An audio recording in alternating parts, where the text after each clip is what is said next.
Hello, everybody. I'm Skip Elsheimer, and welcome to the AV Geeks Lunchtime streaming show. I'm back. I'm free. In case you don't know what I'm talking about, yesterday, Hello, everybody. April 1st. Elsheimer, welcome to the AV Geeks Lunch. Yesterday, April 1st, the YouTube copyright robots took over my stream and showed films just about robots. And I was helpless. I was in copyright jail. But thanks to your buying them and lubricating them thoroughly with oil, aka coffee, I was freed. I had to clean up a mess. There was a lot of oil everywhere. They changed the font on a lot of my titles. It was a big mess. The irony, of course, is that these were YouTube copyright robots, and they showed something that actually invoked a response on Facebook. Facebook's copyright robots. I haven't figured out exactly what it is, but it seemed like I got a message saying that they had partially muted the stream 14 seconds. So, who knows? Who knows what that was? Really absurd. The world we live in. It's awesome that we can actually share these old 16mm films to you via these services and basically do it for free, although I do pay to propagate this stuff. But all these little robots kind of come in and start hammering away. It's a wonderful, horrible thing. What we just saw was an A-B roll of installment buying by Cornet. Now, I have a black and white copy of this with sound, and so at some point, if I have the time, I might sync them up. I might take the footage that's from the raw Kodachrome, which was obviously beautiful color, and sync it up with the sound and the image of the sound version. I don't know if you noticed, like, at some point you saw this black thing kind of go across the screen, and it was breaking up. So that's how they did fades, is they painted an opaque thing over the frame, did it frame by frame, and it was beginning to crack a little bit. And that's what they would do, is they would build up, and they would print it to something else, and then they would make their full film. So there you go. A-B roll. Let's watch something I have on the telecine because the robots wouldn't let me do that. This is North Carolina native Charles Kuralt.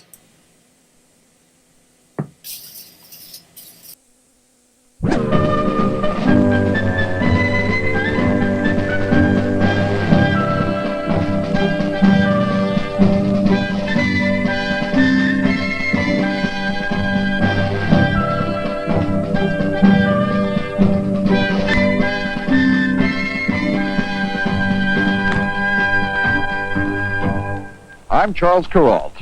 I've traveled to each of our 50 states in search of the spirit of America. Who are we, and where did we come from?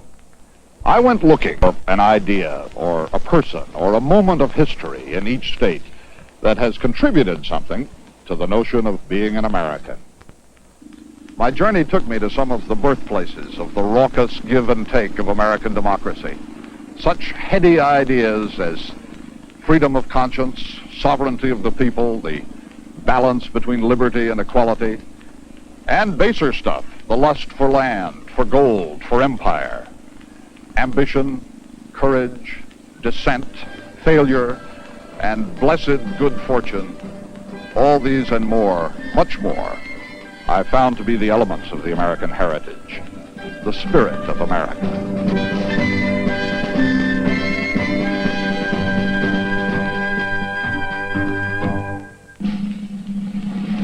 Here is a beginning, an extraordinary group of men meeting in Philadelphia. They created a nation, and in the process, one of the finest documents of history, the Declaration of Independence. I say, let us wait. John Dickinson of Pennsylvania stood on this spot July 1st, 1776, and begged the Continental Congress to be reasonable. The time is not yet ripe for proclaiming independence. Instead of help from foreign powers, it will bring us disaster. I say we ought to hold back any declaration and remain the masters of our fate and our fame. All of Great Britain is armed against us. The wealth of the empire is poured into her treasury. We shall weep at our folly. John Dickinson was not a timid or frightened man. He was a great old Quaker patriot, and he had a good argument. At the moment he spoke, British grenadiers were sweeping down from Canada, British guns were bombarding Charleston, and just 90 miles away, an incredible British armada was entering New York Harbor. 500 ships carrying 32,000 troops, the best army in the world. That army could march to Philadelphia and take this building and arrest this Congress any afternoon it chose to do so. So John Dickinson pleaded, let us not brave the storm in a paper boat. The delegates paid him respectful attention. John Adams and his cousin Sam, hot for independence, impatient with the delay, sat over here, listening. Thomas Jefferson sat back here in the corner. He had already written the Declaration of Independence. It spoke his thoughts. Beside him here, old Benjamin Franklin, also silent, his mind made up. But every mind was not made up. Pennsylvania and South Carolina were opposed to independence. Delaware divided, New York undecided. All through the spring and into the summer, they had sat here and wrangled, their tempers growing hot with the season. Young Edward Rutledge of South Carolina, who sat here, had said of John Adams and the New Englanders, they will bring us ruin. I dread their low cunning and those leveling principles which men without character and without fortune possess. And John Adams had said of Rutledge, Ned Rutledge is a perfect bobolink, a swallow, a sparrow, a peacock, excessively vain, excessively weak.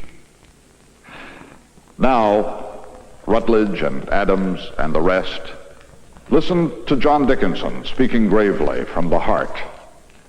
Declaring our independence at a time like this is like burning down our house before we have another. It was John Adams who rose to his feet. He was not John Dickinson's equal as a speaker, and everything he had to say he had said before. He never said it better than on that July afternoon. We have been duped and bubbled by the phantom of peace. What is the real choice before us? If we postpone the declaration, do we mean to submit? Do we consent to yield and become a conquered people? No, we do not. We shall fight. We shall fight with whatever means we have, with rusty muskets and broken flints, with bows and arrows if need be. Then why put off the declaration? For myself, I can only say this. I have crossed the Rubicon. All that I have, all that I am, all that I hope for in this life, I stake on our cause. For me, the die is cast. Sink or swim, live or die, to survive or perish with my country, that is my unalterable resolution. That night, John Dickinson went home, put on his militia uniform, and rode away to join his regiment. He could not vote for independence, but he could fight the British.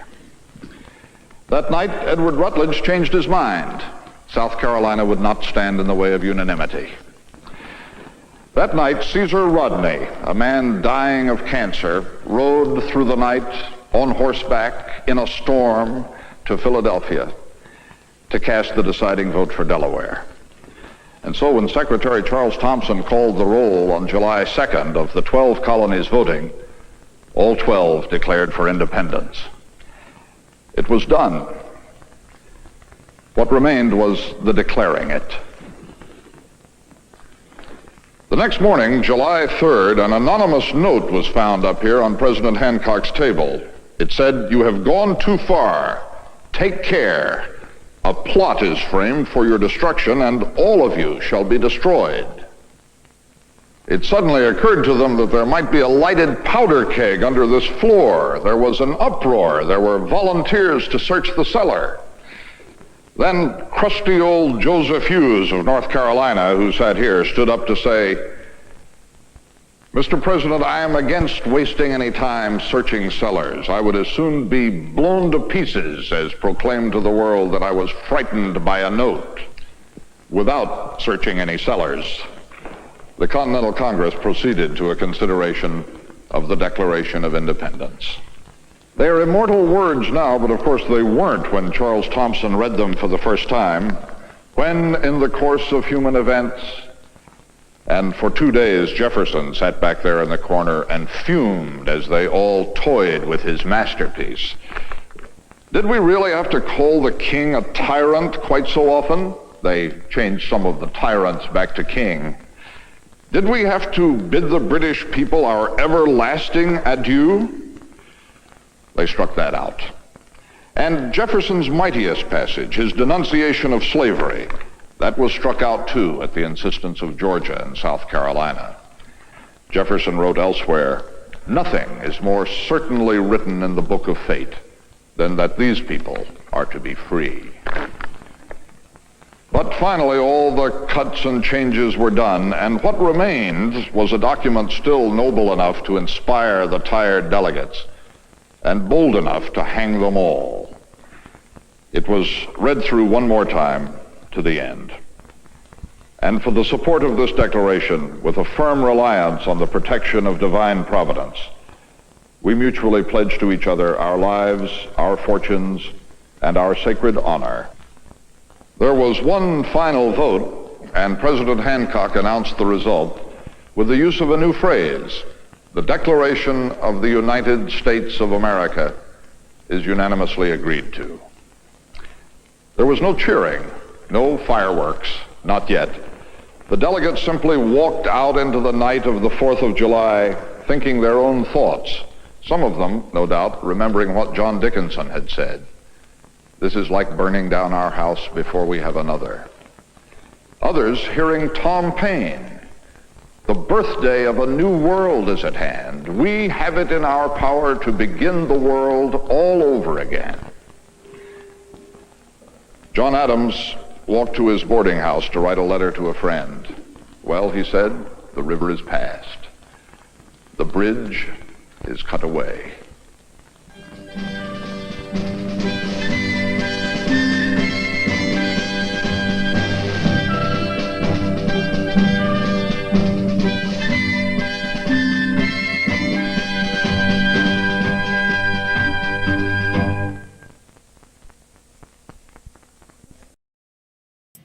So, thank you to Riff Tracks for giving me that film. They have been sending me films that they have been purchasing, and then some of them they don't like, so they just pass them on to me. And I've shown some other films that they've sent me, and they've been great, but that one, yeah, Charles Kuralt, you know. And it was, somebody asked, was this for the bicentennial? Yes, it was. And I have others in this series. Woohoo! Where Charles Kuralt just reads a piece of paper and walks around the room. You know, they can't all be good. Let's go to Switzerland and go skiing.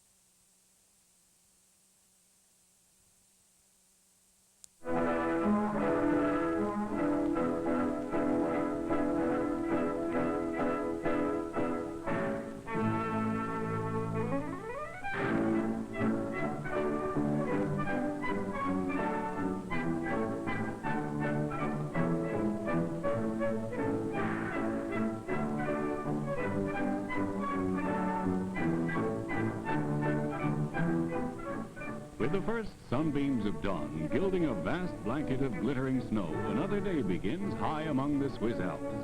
Dominated by the impressive Silvretta Mountains, the little village of Klosters slowly awakens in this enchanted valley. Famous not only for its unspoiled beauty and its quaint chalets, Klosters is an ideal winter resort, right in Switzerland's Parsen region, world-renowned downhill skiing paradise. When the sun shines, ski enthusiasts are up with the birds. Let's get going. This day was just made for skiing.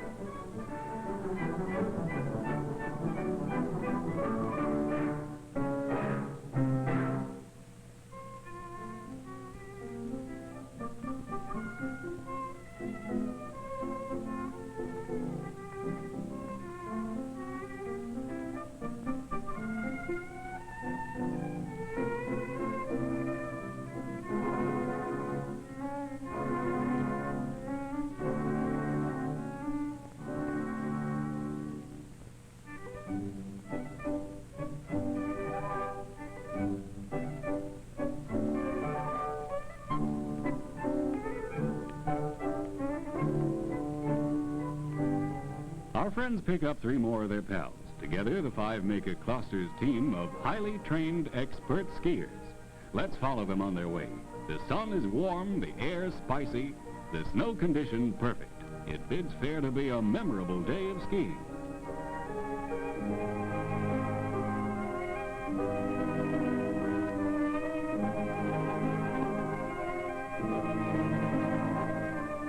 The name Parsen originally referred to a little Alp at the foot of the Casana mountain, near the well-known winter resort of Davos.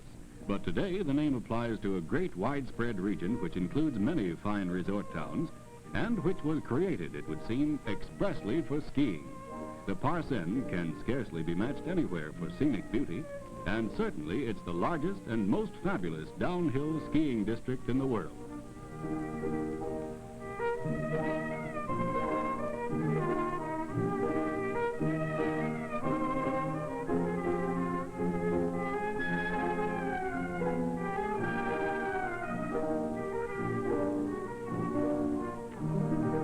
In a shiny new cable airway which connects Klosters with the white peaks of the Gotchna mountain, our friends zoom up almost 4,000 feet in the amazingly short time of 15 minutes. This fine aerial tramway conveniently transports thousands of skiers to the starting point of new and varied racy downhill runs. And here they are, 7,500 feet above sea level, our 5 fearless ski devils proudly greeting the gigantic alpine panorama. Poised like arrows, they're ready to push off. There they go.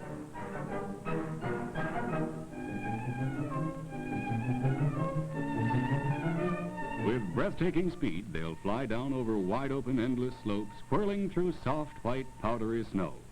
Some of these downhill runs are over 10 miles in length. There's an unlimited variety of skiing routes in the Parsen, where snow conditions are ideal from the beginning of winter to the middle of May. An indescribable sense of heavenly freedom comes over them, skimming over the rolling hills, far from the bustling towns and confusion of civilization.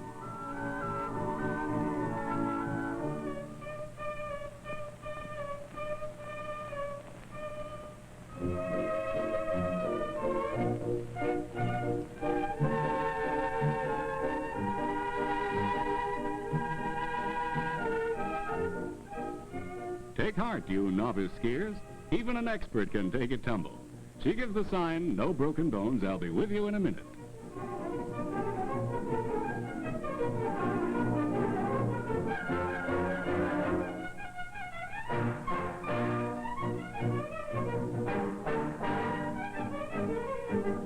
Such grace and coordination, and such fun. No wonder skiing holds first place today in winter sports. Switzerland has been largely responsible for the enormous development of skiing and its general popularity. Partly, of course, because she has her Alps and snow, but also because of her excellent ski schools. The reasonably apt pupil can be ready for easy runs after a single week's instruction here in an official school. According to the Swiss Ski School, it's simple to learn. Come on and join the fun. Who knows, you might even wind up with the experts. On they go, as gracefully as if they were waltzing on clouds, skiing under the bright blue alpine sky of Switzerland.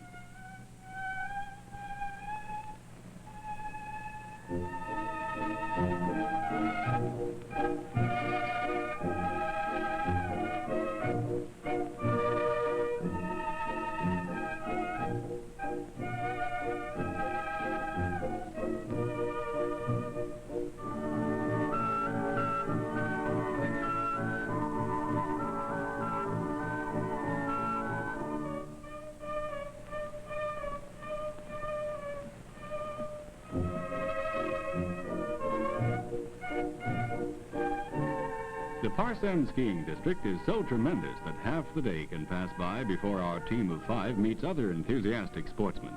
Here they pass under the tracks of the colorful little Parsen funicular, which connects this outstanding skiing area with the famous Swiss resort town, Davos.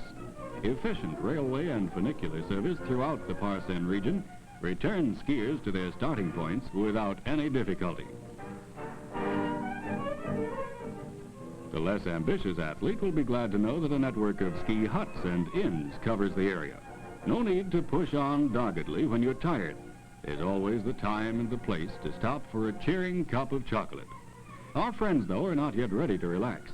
There are more thrilling downhill runs beckoning them.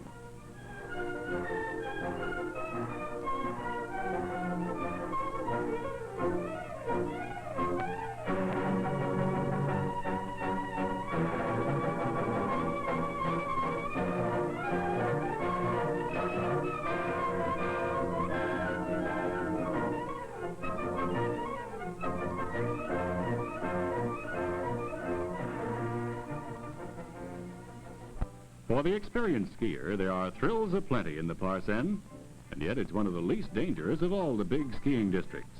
SOS cabins along the main routes are equipped with phones, and the excellently organized Parsen service is always on duty patrolling the more frequented runs. Parsen ski officials have provided liberally for the comfort and safety of winter sportsmen.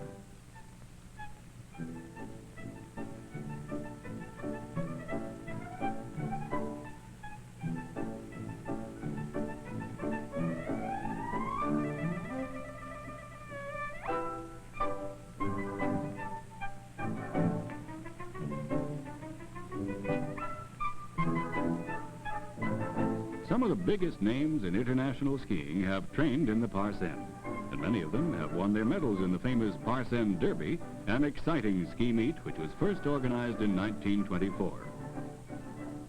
4 men and a girl, 5 on skis. Today is for fun and snow thrills, but tomorrow, perhaps one of them has his eye on next year's Derby.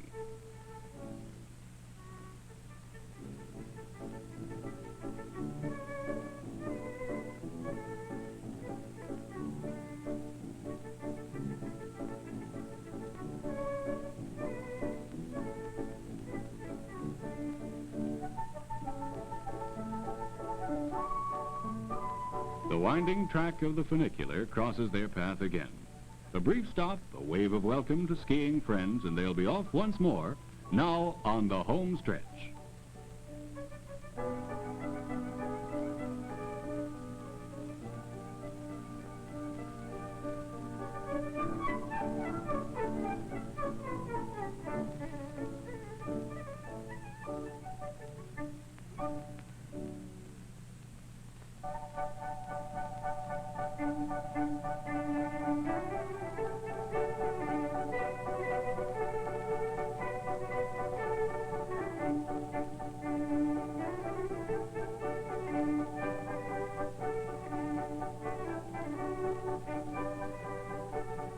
Nearing the end of this picturesque and beautiful run, they reach the valley with its lovely inns and chalets. It's growing colder now. Night must fall. Hi, neighbor. Can we hitch a ride? Off come the skis at last, and isn't it wonderful to relax in a cozy sleigh after a day in the open?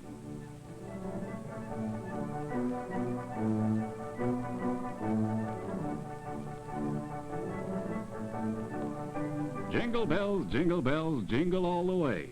Our gay little group, exhilarated and yet pleasantly weary, heading homeward under a gold and pink sunset sky.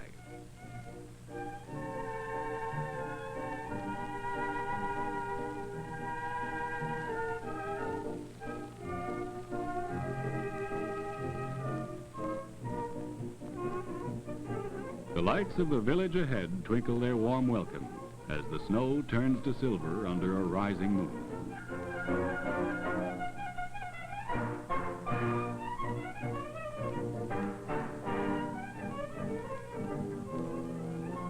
No ski adventure is complete without a traditional stop-in at a typical Swiss Alps hotel. In the heart of Klosters, our friends gather at the famous Chez Grishuna. A cheerful Swiss band is tuning up, while our skiers prepare to warm their spirits with one of those tasty old country wines. 3 cheers, one for our beautiful country, one for our favorite sport, and finally one for this perfect day.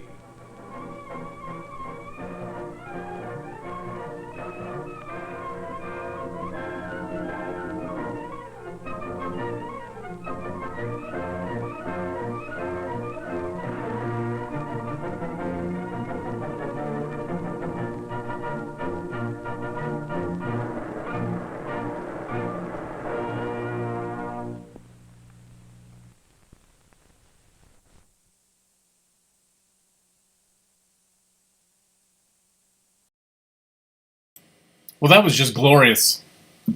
Um, yeah, got me all excited. I want to go to the Alps. Didn't really have a winter this year in Raleigh, so yeah, would love to go somewhere just temporarily get some snow. I skied maybe once in my life, and it was in high school and didn't go well. But yeah, it's fine. Just walking around the snow, I think, would be enough for me. I realized that I did not change the date, which is yesterday's date. But if you like what you're watching, you can buy us some coffee. You guys bought me some coffee yesterday, and I very much appreciate that. Even though I wasn't really hosting the show, I was in the dank dungeon of the YouTube copyright jail. You can also hit like, subscribe, the notification bell, etc. as a way to say, hi, yes, I am intrigued by what you are showing. Speaking of intriguing, before the pandemic, I was developing a rather nasty habit on eBay of purchasing 16mm films from the Ukraine. There was a guy that was selling Russian educational films, and I was very interested, and I spent way too much money because they were selling, for a certain amount, but then the shipping was outrageous. But I want to show you at least one of the reels. See if you can see this. This is a 2-reeler, and I don't speak Russian, but there's a way to translate the things. Let me see if I can actually share it. Let's see. Let me check real quick to see.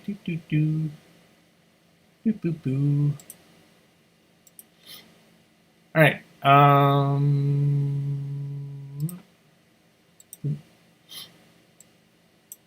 So here is the title as translated by a web service. Our Army is Native. I don't know. I can't remember what the title was or what they said the title was, but yeah. All right. So we're going to watch this. This is actually threaded up in the film, and what you're going to see is, educational films. Universally, people that run them don't necessarily learn to clean the projector, so this one has got some scratches on it. But it's still interesting nonetheless. So this is all going to be in Russian, so enjoy.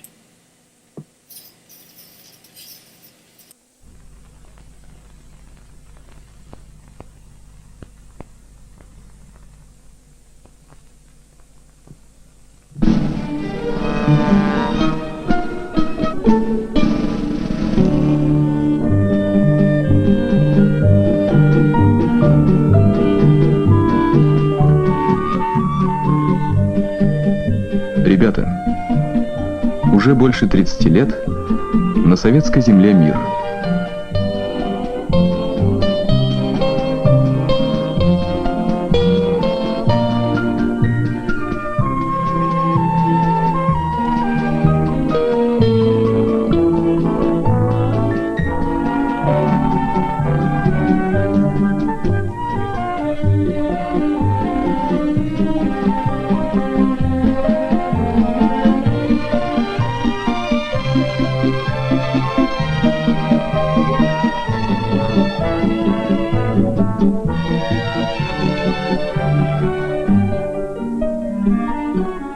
и охраняет мирную жизнь страны наша родная армия.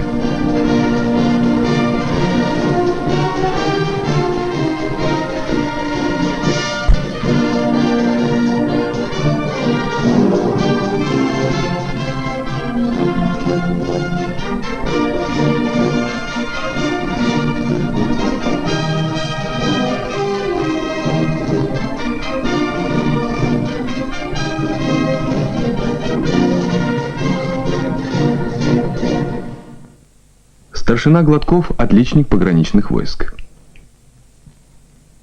Я, ребята, служу на пограничной заставе. Где она находится, это, конечно, военная тайна. Да и не в этом дело. На всех пограничных заставах порядок один. Все видеть, все слышать, а самим оставаться невидимками. На севере и на юге, на востоке и на западе, на суше и на море пролегают границы нашей Родины.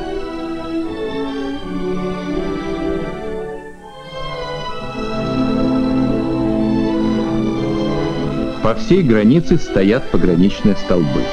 Они указывают, что отсюда начинается территория советского государства. Граница. Когда-то, когда я был еще маленьким, я думал, граница – это высокая стена, и по ней ходят часовые. Оказалось, никакой стены нет. Здесь лес, и там метров за 200 тоже лес. Здесь луг, а там его продолжение. Но только там чужая земля. Наша страна миролюбивая. Мы хотим дружить со всеми народами. К нам в гости, пожалуйста, мы рады.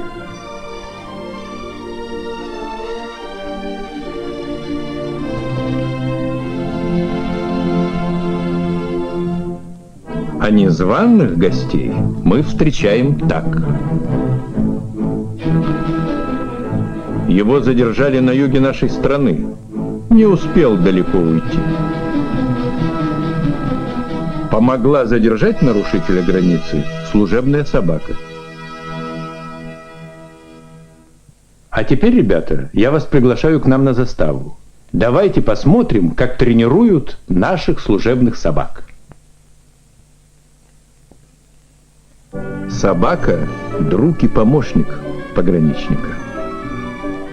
Правильно обученная собака все понимает не то, что с полуслова, с одного жеста.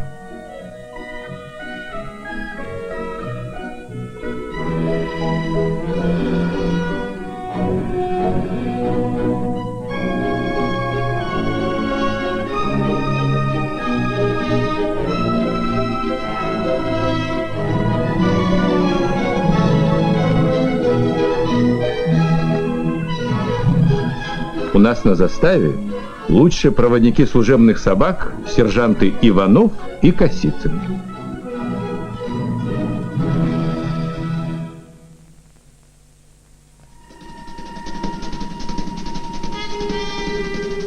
Следы на контрольной полосе.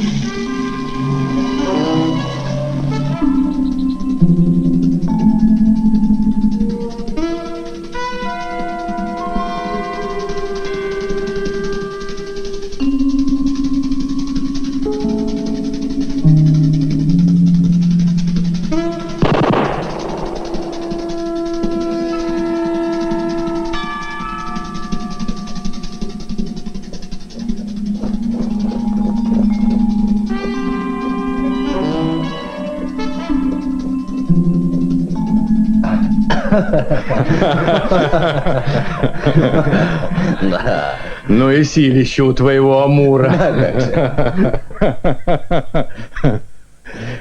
Это, ребята, конечно, была учебная тревога. Сержант Иванов. Я, товарищ старшина. Расскажите ребятам, как вам удалось так хорошо выучить свою собаку. Есть, товарищ старшина. Ребята, я еще в 4 классе вступил в отряд юных друзей-пограничников. И там уже стал заниматься со своей собакой. А вы, сержант Косицын? Я тоже, товарищ старшина. Когда Иванов и Косицын прибыли служить на границу вместе со своими питомцами, они быстро стали отличными воинами. Вообще у нас, пограничников, много друзей и юных, и взрослых. Недавно пионер Сережа Кравцов заметил в лесу двух неизвестных и быстро сообщил об этом на заставу.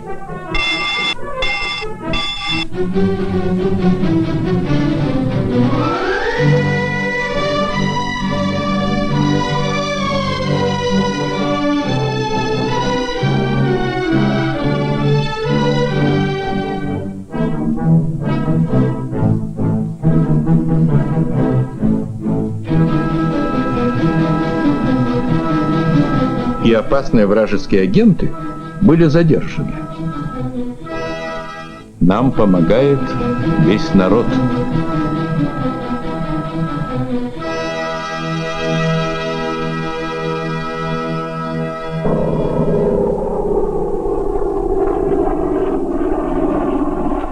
Зорко осматривает летчик, знакомый до мельчайших подробностей участок границы. Летчик-пограничник должен уметь вести самолет очень низко, чтобы заглянуть во враги и в любые трещины гор. Ничто не должно ускользнуть от его взгляда.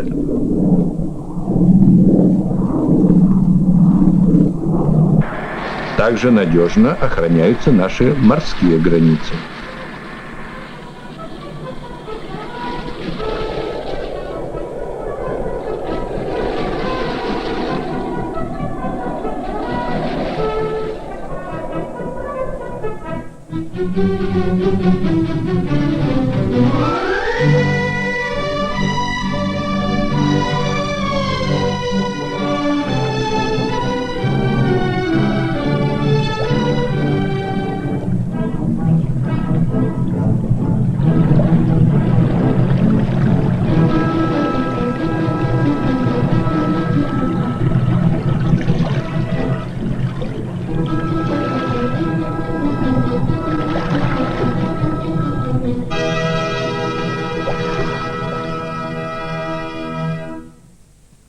Товарищ капитан, пограничный наряд в составе сержанта Косицына и рядового Карнаухова для службы по охране государственной границы подготовлен.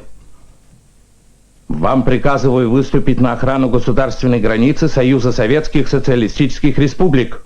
Есть выступить на охрану государственной границы Союза Советских Социалистических Республик. Выполняйте приказ. Есть.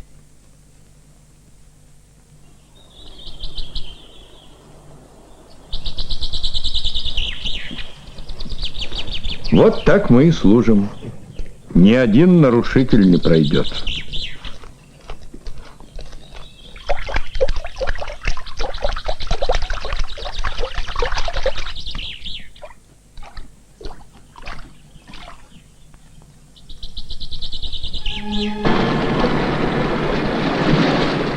Но не только пограничники берегут неприкосновенность наших рубежей.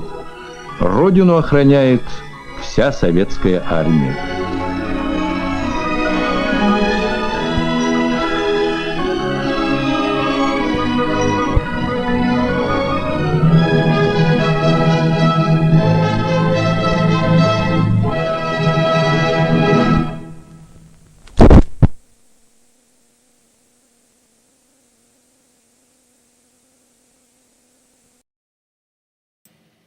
So I figured you guys would dig that. Kind of fascinating. You know, a lot of people say the educational films that I have are kind of propaganda for status quo. And, you know, you could say the same for this. The Soviets also did the same thing. For those of you that were reading the automatically generated captions on YouTube, it was hilarious. It was really very funny. Big fan. Now, it would be interesting at some point, they'll probably start figuring out a way to say, like, oh, well, this is Russian, so I'll start reading it the other way. Yeah, so that was great. What do we got? I think it's time to show something distinctly American. This is Encyclopedia Britannica going a little crazy in the late 60s. And I don't know, I haven't correlated the filmmaker to see if this one filmmaker has made all of these films, but this is yet another kind of foot fetish Encyclopedia Britannica Magic Moments film. So enjoy. Whose Shoes?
And then it just ends. Yeah, big fan. Big fan of that series. All right, got one last film. Traffic Court USA. This is beautiful Kodachrome, so enjoy. You are charged with exceeding the speed limit in a residential area by 15 miles per hour. How do you plead? Guilty or not guilty? Guilty, Your Honor.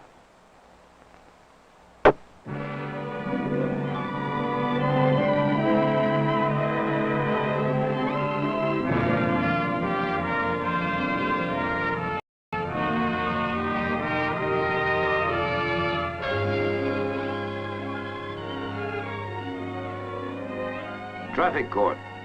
In terms of its influence upon our people, in their respect for the law, perhaps the most important court in the land. Each year, through their appearance in traffic court, millions of our citizens gain their sole opportunity for personal contact with our judicial system, and perhaps their best chance as they witness the adjudication of offenses against state or local traffic laws to strengthen their respect for and pride in American justice. In all states, modern, properly conducted traffic courts can mean better observance of the traffic laws, and thus greater safety. On the other hand, an antiquated or poorly conducted court undermines the enforcement program. The violator, for example, may fail to realize the gravity of his offense. The horse and buggy court breeds disrespect for the law and for the administration of justice in all courts. Consider the so-called police court, conducted amid dreary surroundings, in disorderly style. Or even the municipal court that looks upon the heavy burden of traffic cases as an unimportant but necessary evil. But let's study the other side of the picture. A properly conducted court, exerting a strong effect in promoting traffic safety. This is a court whose judges are properly qualified for the job, either as members of the bar or as laymen who pass suitable examinations. This is a court conducted with decorum, a court that recognizes the need for continuous in-service training to help prepare both its judges and prosecutors for more capable discharge of their respective responsibilities. Through conferences or seminars where the many legal aspects of strict enforcement of our traffic laws are explored. In short, a court with cases intelligently and expeditiously handled, based on a streamlined modern court system operating under efficient rules and procedures. One of these is the adoption of the uniform traffic ticket, which is a model recommended for all states. A numbered ticket, signed and sworn to by the arresting officer, with one copy for the court, serving as the complaint, copies to other agencies concerned, and the last copy for the traffic violator, thus requiring that the disposition of each ticket be a matter of public record. This helps to stop ticket fixing.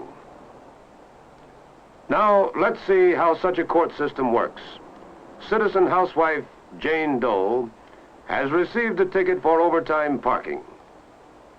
The uniform traffic ticket notifies her that, this being a non-hazardous violation, she may waive her right to a court hearing by delivering this summons to a Traffic Court Violations Bureau, pleading guilty and paying a fine according to a schedule set by the court.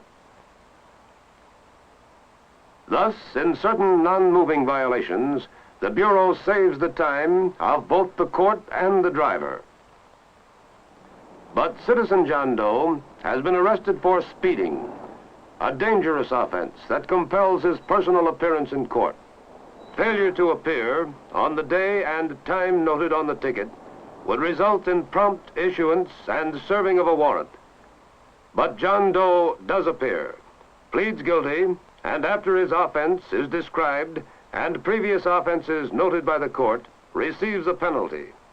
He may also decide, at the court's suggestion, to attend a traffic court school, conducted under supervision of the court, where he and his fellow traffic violators are schooled in traffic laws and the importance of obeying them. Meanwhile, the conviction is reported to the State Motor Vehicle Department, to be noted on John Doe's individual driver record. Adoption of the uniform traffic ticket, establishment of a violations bureau, and a traffic court school in jurisdictions where the volume of cases warrant, all part of an efficient, streamlined administration of justice. Today, it is time for America to take a new and courageous look at many of its traffic courts. Time for every state to modernize these courts in pace with our pyramiding problem of highway safety. Your interest and support are needed for that job. Your interest as a good citizen, your support expressed through the activities of state and community organizations to which you belong. Target for tomorrow. A modern traffic court system in every state, ensuring prompt and fair administration of our traffic laws. A major factor in obtaining compliance with the traffic laws, of helping to instill in the public respect for the law, thereby taking another step in the action program for traffic safety.